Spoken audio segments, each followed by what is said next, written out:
So we're in Fort Myers Beach, and we're in the middle of the Intertidal Zone, which is from high tide to low tide. And right now it is almost low tide, but not fully low tide. And basically what the waves are doing is something called refraction. When they're hitting over each other and getting smaller and smaller, like they're bigger out there.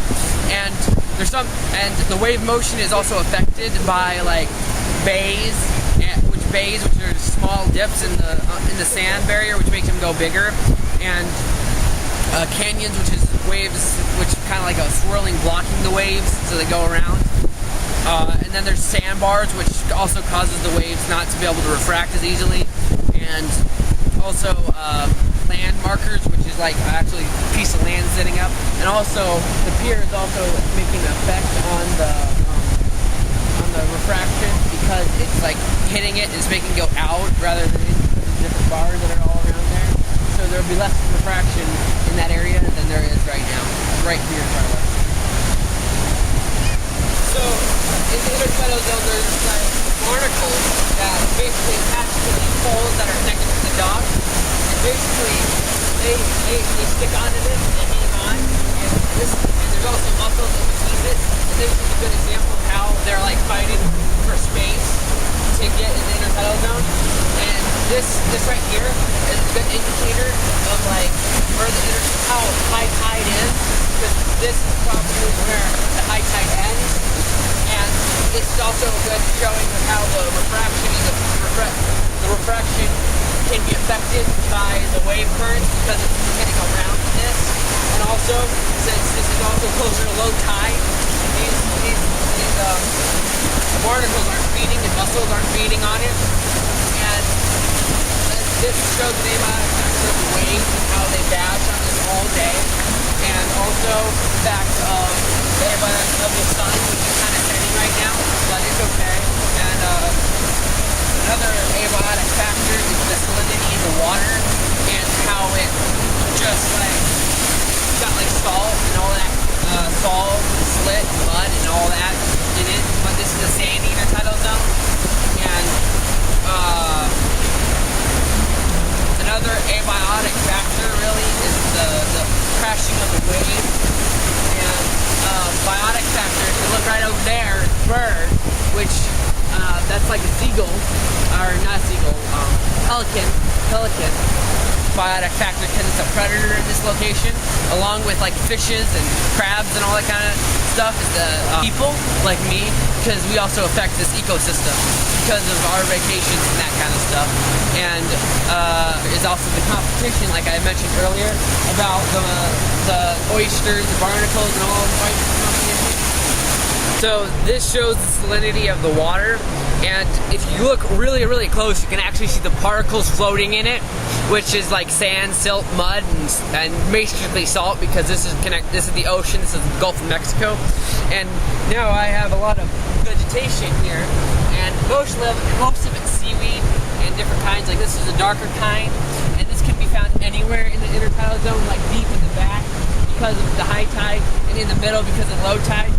And this is pretty interesting. This is a mangrove seed, and basically this is a red mangrove, because this is the red mangroves have long like cigar stem seeds, and basically this is a plant. So if this was to sink in the ground and make its roots come out, it could actually grow into a mangrove. And they're actually a protected species of plants. It's flora in the Intertidal Zone, and they're protected, and they're also part of estuaries and all that. And this is a leaf. I don't really know where it's from, but it could be a mangrove leaf for all I know. But it's a pretty durable leaf, pretty strong and durable leaf. And we have different kinds of seaweed here. And there's also algae, and that's a big part, because it can stick to any of these organisms as it goes through, because it takes the sun in as it sticks to these organisms, and it's a big part of the Intertidal Zone, because it can like stick itself in the ground and not move. Whereas like seaweed, once it can stick to the ground, but it can get released and moved all the way out to the higher Intertidal Zone, the middle Intertidal Zone, or lower Intertidal Zone. Now I have a pretty interesting image of desiccation which is when an organism loses all of its moisture. And basically what happened to this sand dollar right here is that it lost all of its moisture and died. And now it's kind of falling apart, but it's got like barnacles that are living on it, and different sea organisms that are living on it, like different shells and different organisms living on it. But it got desiccated because all the moisture got taken out of its body. Now it's just dead on the sand, and it has to be old because of how desiccated it is. And with all the different organisms, it also has to be old. And if you look closely at it, actually, you could see like different seaweed and maybe even algae that's connected to this. And this is the best description of desiccation and a sand dollar. So these are seagulls. They are predators in the intertidal zone, and this one right here is looking probably to see people give him food or something.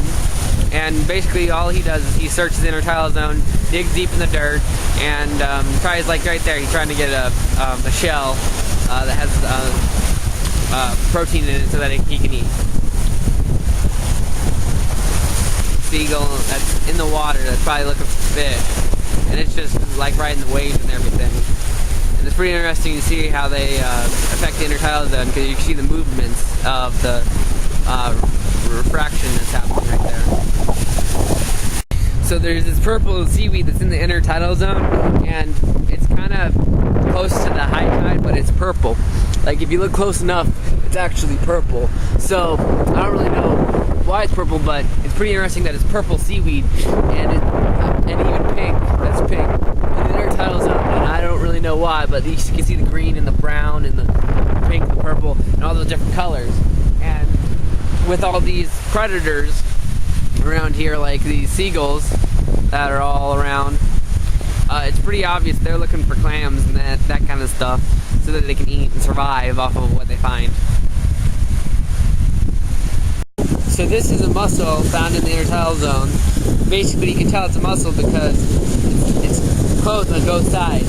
Since it's closed on both sides, it's a mussel, and it's found in the intertidal zone, and it's found underground. And the seagulls right here wants it, but I don't know if I'm gonna let it have it or not. But this is a mussel, and then also here's the big crab. We have this crab. It's alive, as you can see. They're crawling around. And there's another one. There's another crab. They're all in different shells. And here's another little one. You see, they're all alive. They're all Drop back in there so we can put them back in the water. yeah, but there they all are. Yep. Some are meat, some are not, whatever. So a big part of the intertidal zone is like sea turtles, and they actually nest here on the upper of the intertidal zone. And right here, it explains that and how they come. It begins in May and ends in October each year. And right over here, past this statue of a pelican, over here shows that there's bottlenose dolphins, which also are a factor of the intertidal zone because they eat fish, and so they also affect the intertidal zone because they take out some of the predators. And another predator to talk about is a raccoon, because a raccoon is actually a land animal that actually will come and open up the clams at night and eat the oysters and everything. And yep, that's the dolphins and the turtles and the raccoons.